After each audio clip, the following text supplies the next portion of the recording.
जी, topic जो हम अभी डिस्कस करने जा रहे हैं, actually it is related to the previous topic, factors affecting agricultural production in Pakistan. As we already have discussed that there are some human factors, there are some physical factors. तो अगर आपको ए पार्ट क्वेश्चन आता है इसमें, तो examiner can ask you that state two physical factors, state two human factors. तो इन physical factors you know natural factors आते हैं.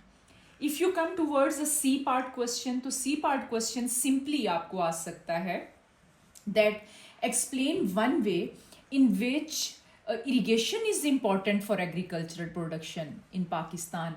Explain one reason why improving land status या why improving land tenure system in Pakistan was important for agricultural production in Pakistan. या फिर C part का question कोई भी एक फैक्टर उठा के एग्जामिनर उसकी इम्पोर्टेंस आपसे पूछ लेता है कि क्यों ये ज़रूरी है. फॉर एग्जाम्पल एग्जामिनर आपको क्वेश्चन देता है वाई जो आपके फ्लड प्लेन एरियाज हैं, why they are important, give one reason. तो you can tell about the fertility of the soil, you can tell levelled land, and you can tell the provision of water for irrigation. Coming towards D part question, तो D part question में examiner आपको कोई सी दो factors पूछ सकता है. वो कोई से दो सिंपल फैक्टर्स पूछ सकता है जिसमें वो आपको कहे outline to factors affecting agricultural production in Pakistan. आप एक नेचुरल लिख दें, एक ह्यूमन लिख दें, या दोनों नेचुरल लिख लें, दोनों ह्यूमन लिख लें. But in case if he specifically ask you that outline two human factors, तो दोनों human होने चाहिए. if he ask you outline two natural factors, तो दोनों ही natural factors होने चाहिए. coming towards the E part question, E part question में वो आपको simple question दे सकता है, assessment का question भी दे सकता है. E और F part इसमें evaluation भी आ सकती है, इसमें assessment भी आ सकती है, और simple question भी. जैसे फॉर एग्जाम्पल सिंपल क्वेश्चन है आपका explain the human factors affecting agricultural production. इसमें आपने डेवलपमेंट करनी होगी पॉइंट्स की. या ऑन द अदर हैंड वो दूसरे फैक्टर्स भी दे सकता है, या वो सिंपल आपको पूछ सकता है, तो जिसमें आप या ह्यूमन कर दें या नेचुरल या दोनों को मिक्स कर दें. लेकिन जो क्वेश्चन आपका होता है असेस या evaluate,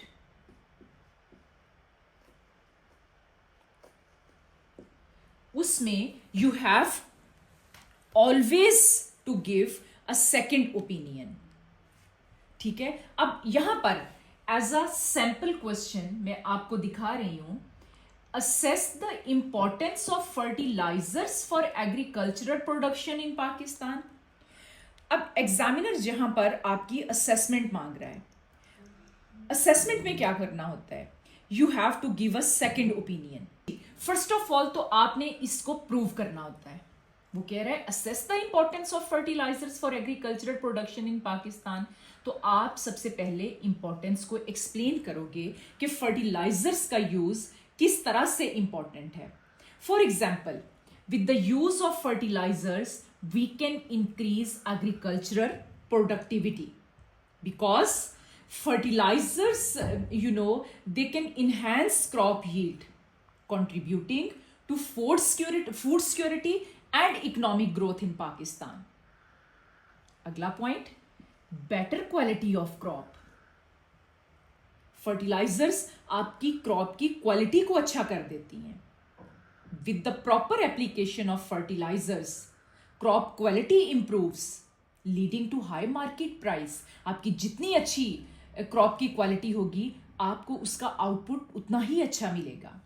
then if we have fertilizers, हमारी डोमेस्टिक प्रोडक्शन हो रही है फर्टिलाइजर्स में. With the increase in domestic production fertilizers help to reduce the import bill of Pakistan.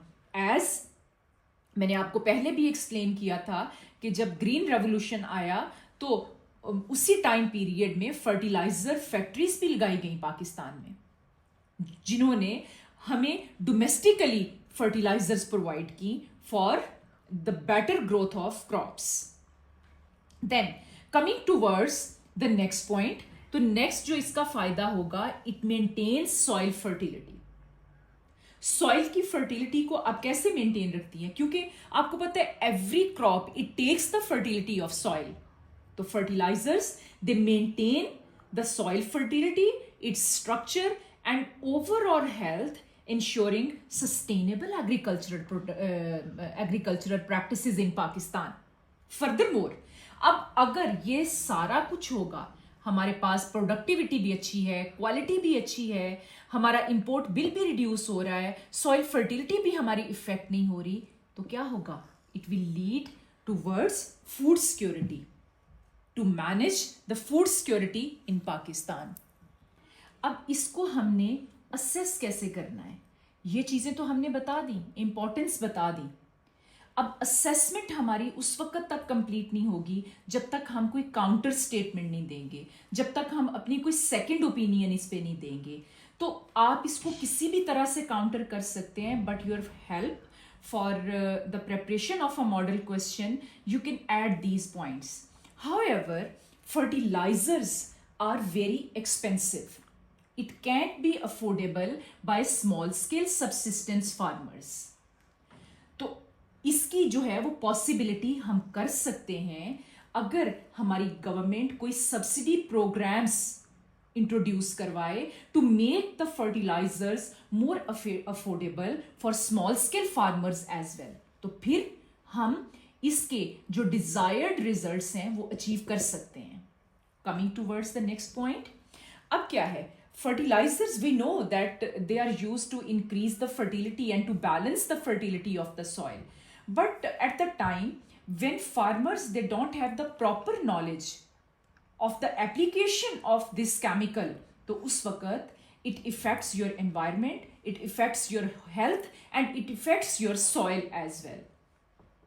तो educating the farmers on balanced fertilizer application, it can increase the yield while minimizing the environmental losses. Further, it is not environment friendly. इसके नुकसानात भी बहुत ज्यादा हैं।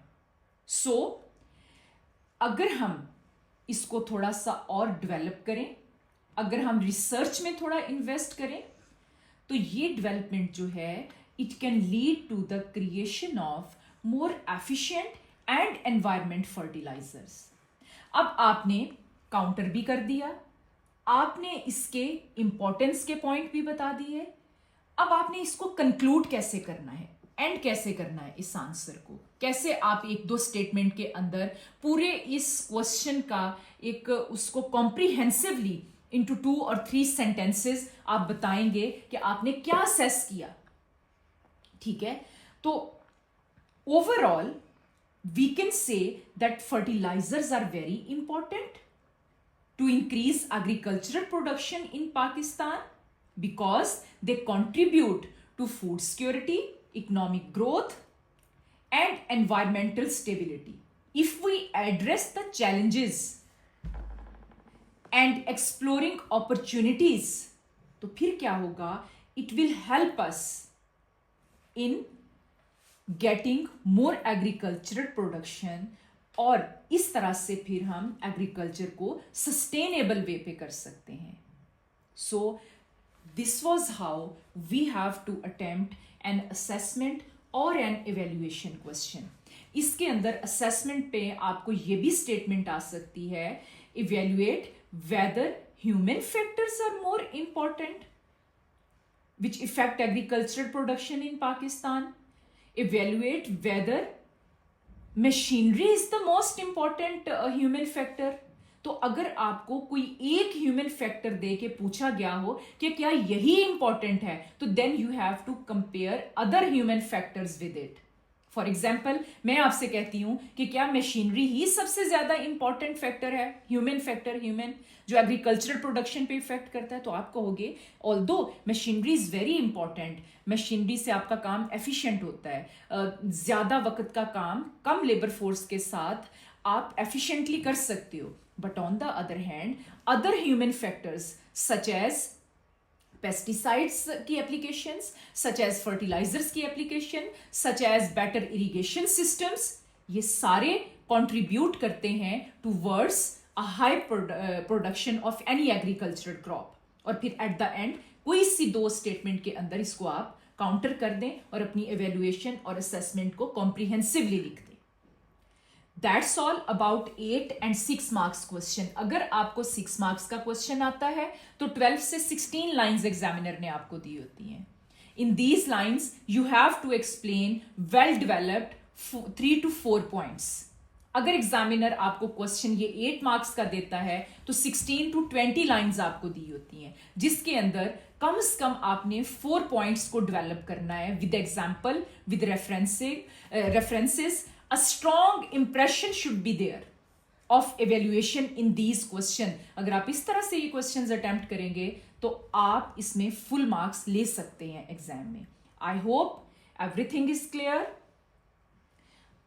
और अगर फिर भी कोई चीज नहीं समझ लगी तो you are free to ask any question regarding assessment question and evaluation question. These were all possible questions जो आपके फैक्टर्स इफेक्टिंग एग्रीकल्चरल प्रोडक्शन में से बन सकते हैं। Thank you so much for listening.